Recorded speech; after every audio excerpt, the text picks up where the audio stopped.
RSS के senior leader Indresh Kumar हमारे साथ इस वक्त खास बातचीत के लिए मौजूद हैं। सर, एक बयान जो कि लेकर काफी ज्यादा चर्चाओं में है, उस बयान में एक शब्द है अहंकार। वो शब्द मैं जानना चाहूंगा कि वो जो अहंकार शब्द है आपके बयान में, वो किसके लिए है?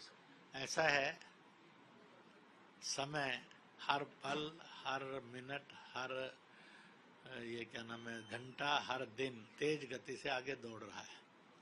तो एट प्रेजेंट का ये सच है कि जिन्होंने राम का विरोध किया और राम भक्तों का भी विरोध किया, वो आज सत्ता से दूर चले गए हैं।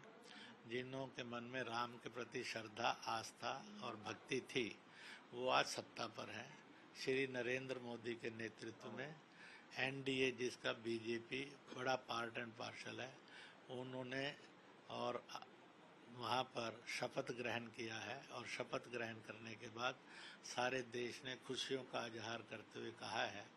मैं आपके चैनल के द्वारा कहूँगा, देशवासियों को अपील करूँगा कि वह सब कंधे से कंधा, कदम से कदम, आवाज़ से आवाज़ मिलाकर एक नए भारत के निर्माण में आज की सरकार को सहयोग करें, ताकि कल का भारत विश्व दंगा मुक्त हो, जंग मुक्त होकर बुद्ध युक्त हो जाए, भारत दंगा मुक्त होकर भाईचारा युक्त हो जाए, और जो गरीब दुखी पीड़ित है उसके कल्याण में सारा देश जुट जाए, ताकि एक नए भारत को, छुआछूत मुक्त भारत को, प्रदूषण मुक्त भारत का निर्माण तेज गति से हो सके। विपक्ष आपके इस बयान को लेकर के काफी ज्यादा हमलावर है।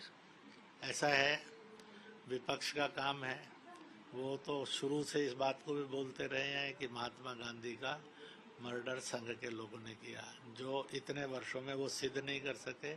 जब भी इसको सिद्ध करने के बाद तो असत्य सिद्ध हुआ।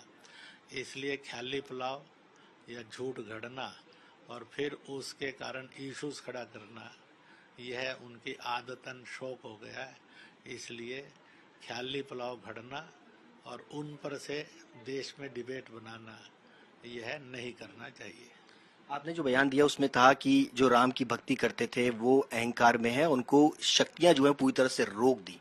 ये क्या माना जाए, ये बीजेपी के लिए था या किसके लिए? ऐसा है कि इंडिया अलायंस ने भी बार बार घोषित किया कि ये लोग राम भक्त सत्ता में नहीं आएंगे। उनकी ये घोषणाएं किस गिनती में मानी जाएंगी?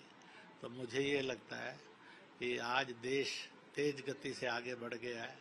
इन सब प्रश्नों को और पार करते हुए देश नए शिखर की ओर चलना चाहता है। मैं आपसे प्रार्थना करूंगा कि हम वर्तमान में जिएं, ताकि भविष्य को जीत सकें। जो वर्तमान में नहीं जीते, बहुत ज़्यादा देर भूतकाल में रहते हैं, उनका वर्तमान नष्ट हो जाता है, भविष्य मिलता नहीं है। इसलिए मैं यही प्रार्थना करूंगा कि आओ सब मिलकर वर्तमान में जीते हुए भविष्य का निर्माण करें। क्या 400 पार का नारा देना बीजेपी के लिए नुकसानदायक हो गया माना जाए? बीजेपी के लोगों से आप पूछिए, वो अपना एनालिसिस करने में और उससे सबक सीखकर आगे बढ़ने में पूरी तरह से विश्वस्त भी हैं, योग्य भी हैं और शक्ति और सामर्थ्य भी रखते हैं। इसलिए वो इस प्रश्न का उत्तर आपको देंगे। अयोध्या में बीजेपी जो है वो हार गई। जहां राम लला का मंदिर आया, राम मंदिर को लेकर के पूरा चुनाव लड़ा गया, वहां पर भी बीजेपी जो है वो हार गई चुनाव। ऐसा है कि वहाँ के राजनीतिक क्षेत्र के लोग, धार्मिक क्षेत्र के लोग पूर्णतः सक्षम है। वे अपना एनालिसिस करने में धैर्य से वो अपना एनालिसिस करें और वह आगे बढ़ने के रास्ते खोज रहे हैं। तो आने वाला समय कल फिर उनको इस तरफ प्रगति करते हुए देखेगा। क्या संघ और बीजेपी के अंदर जो आपसी मतभेद हैं, क्या माना जाए कि यही वजह है कि जो 241 पर बीजेपी आकर के रुक गई? क्या यही वजह थी? कि एक हाइपोथेटिक सोच है और हाइपोथेटिकल प्रश्न जो है वह हमेशा किसी कंक्लूजन पर नहीं आने देते।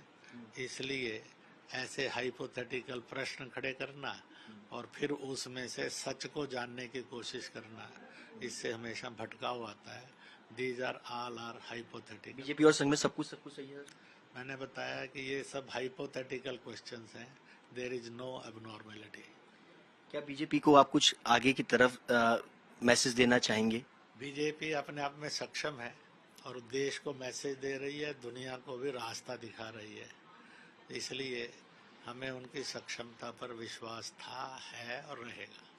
चलिए, बहुत बहुत शुक्रिया बातचीत करने के लिए। आरएसएस के सीनियर लीडर इंद्रेश कुमार, जिनका साफ तौर पर कहना है कि जिन लोगों ने भी लगातार ये बात करी कि वो सत्ता में आएंगे, प्रधानमंत्री सत्ता में नहीं आएंगे, उनका भी अहंकार जो है वो टूटा है। कैमरा पर्सन राजा कुमार के साथ सुशांत मेहरा, दिल्ली।